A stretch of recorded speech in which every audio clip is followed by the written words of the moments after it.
Jack Coslow parecia destinado ao corredor da morte. Na opinião pública, ele havia assassinado a esposa e depois ferido a si mesmo para encobrir o crime. Até o comparecimento de Jack ao funeral gerou revolta. O que ele estava fazendo ali? Enquanto uma multidão o condenava antes do julgamento, a polícia aguardava apenas autorização formal para prendê-lo pelo homicídio. Então, o telefone tocou. E tudo o que os investigadores acreditavam saber mudou completamente.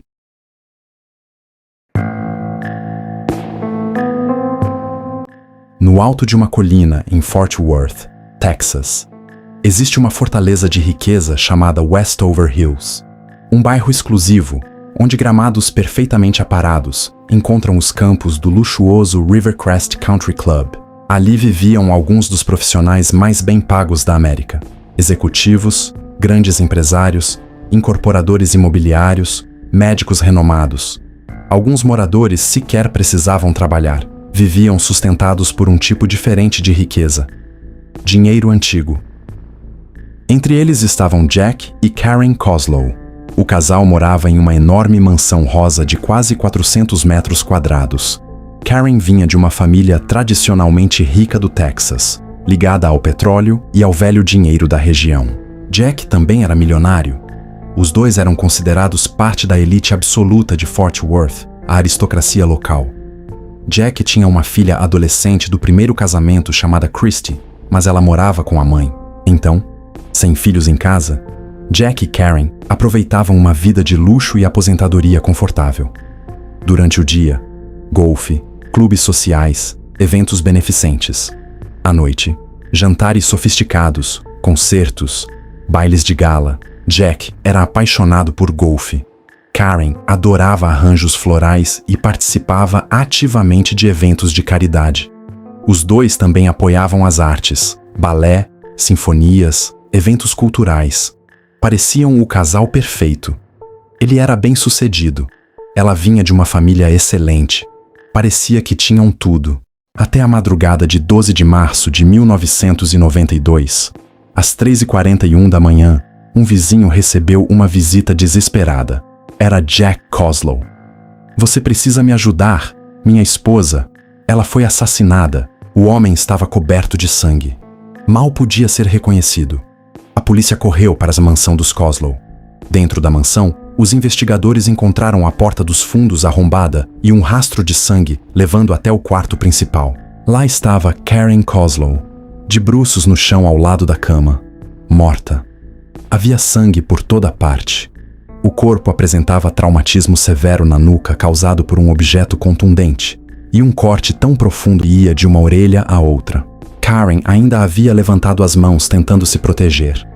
Milagrosamente, Jack tinha sobrevivido. Enquanto recebia atendimento médico, contou aos investigadores o que lembrava daquela noite.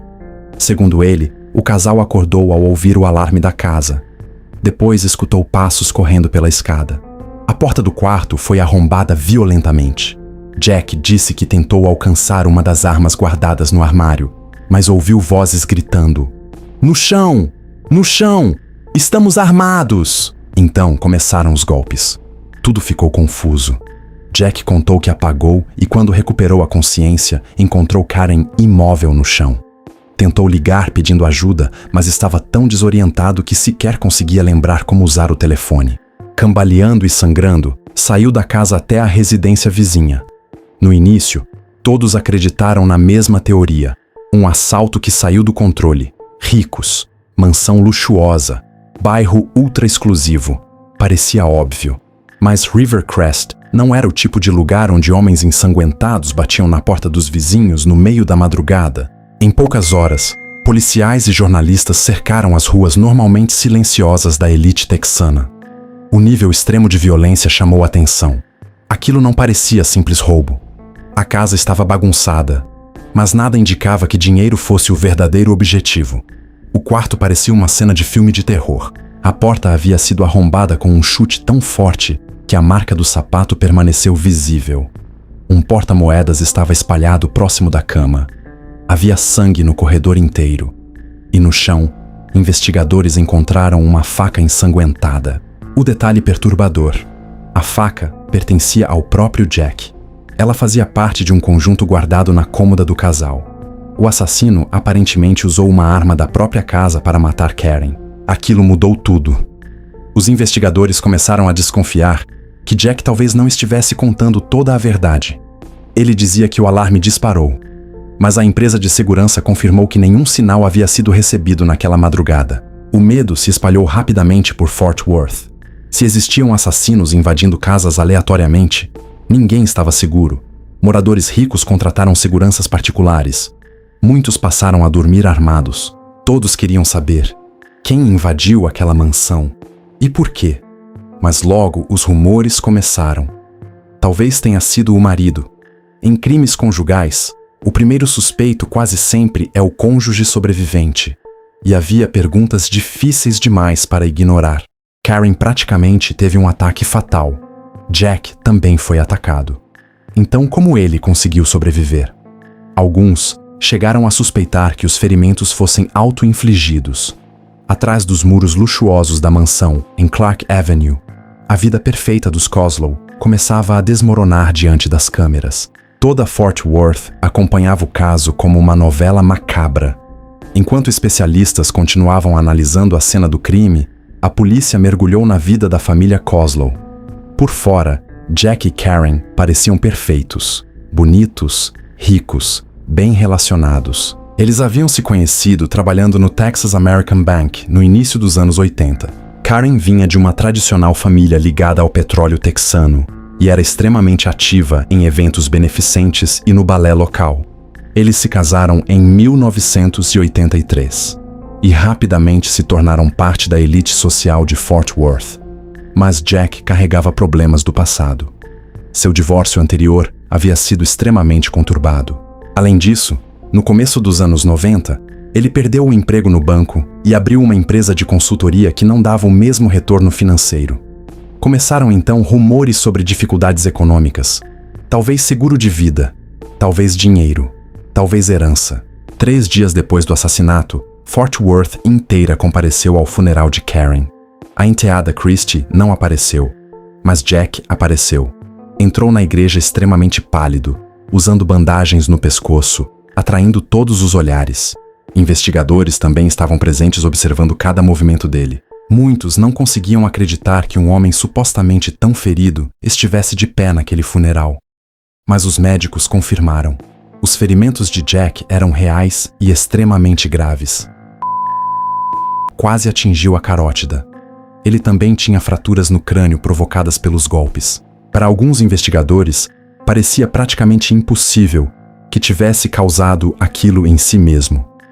Mas 12 dias depois do crime, quando a polícia estava prestes a prendê-lo, uma ligação mudou tudo. Um jovem chamado Paul Carrillo procurou os investigadores. Ele entregou uma jaqueta manchada com o sangue dos Koslow e um pé de cabra usado no ataque. Segundo Paul, um amigo havia pedido que se livrasse daqueles objetos porque tinham sido usados em um assassinato.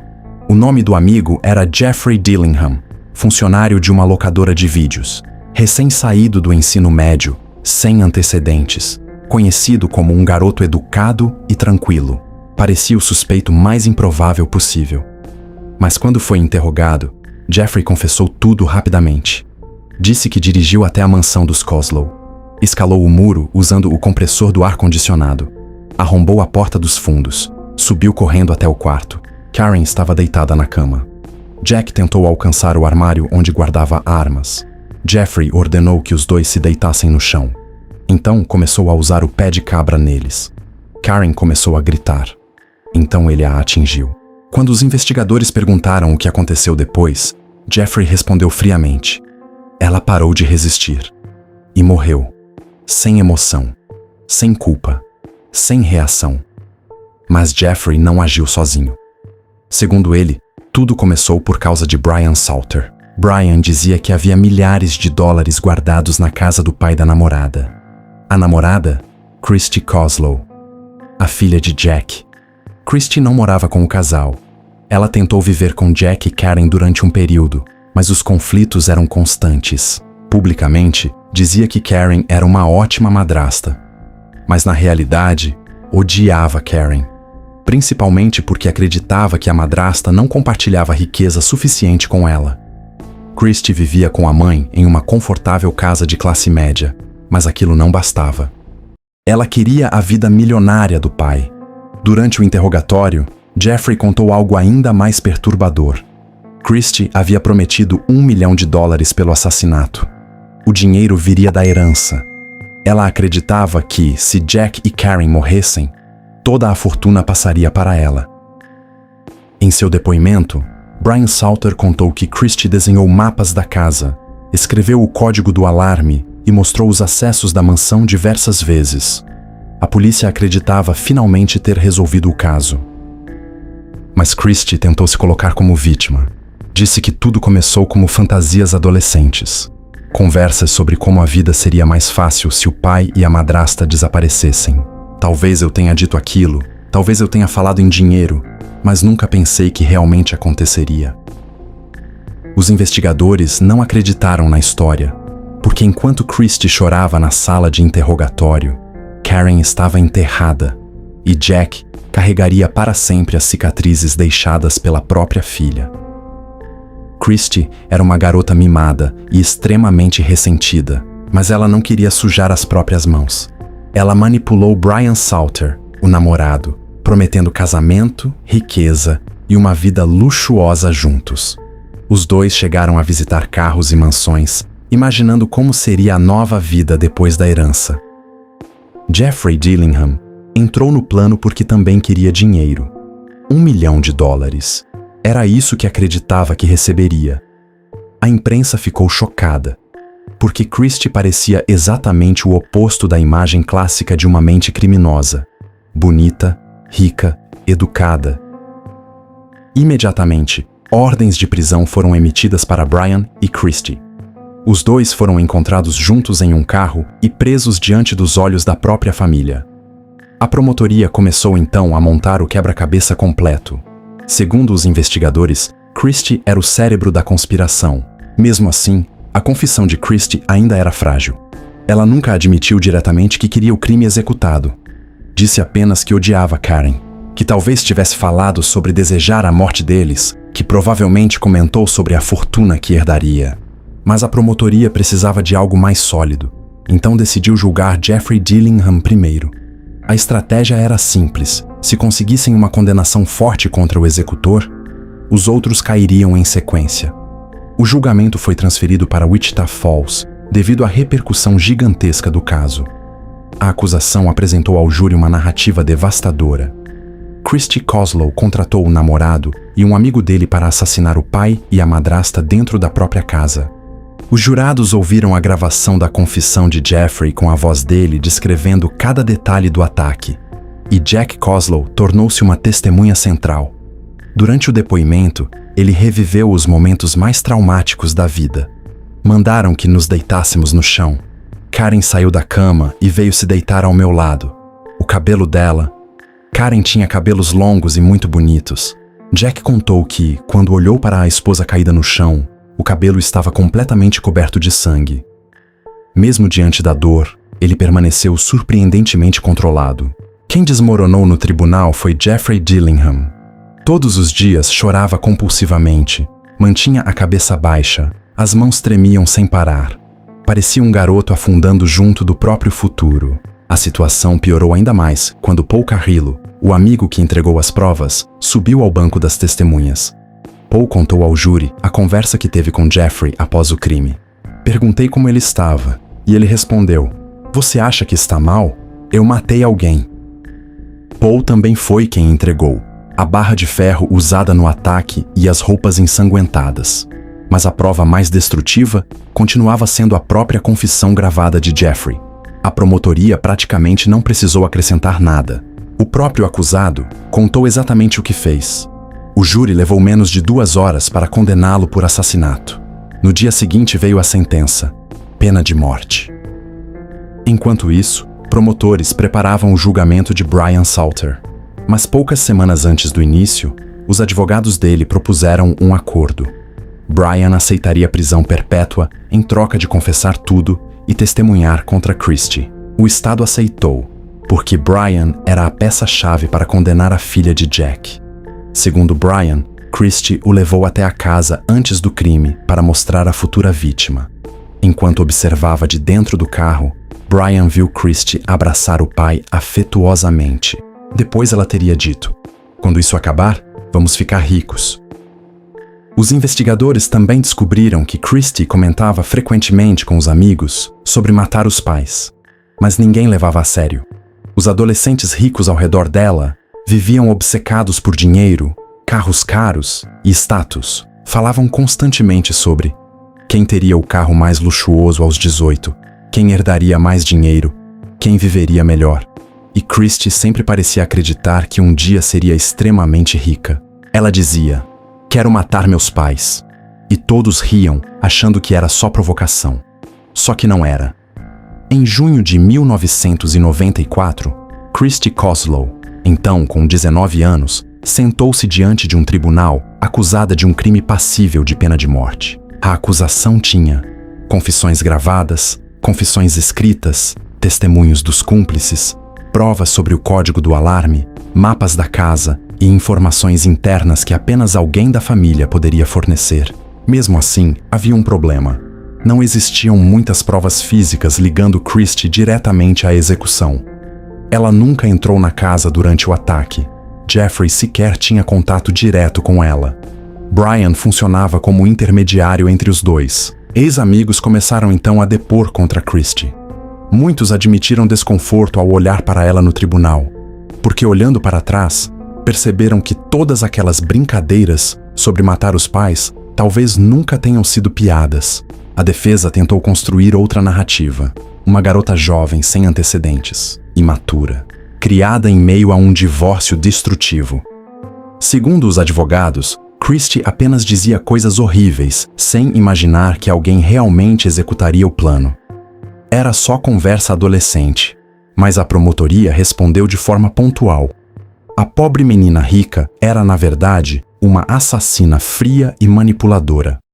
Brian testemunhou que, após o crime, Christie ficou mais preocupada porque o plano deu errado do que pela morte da madrasta.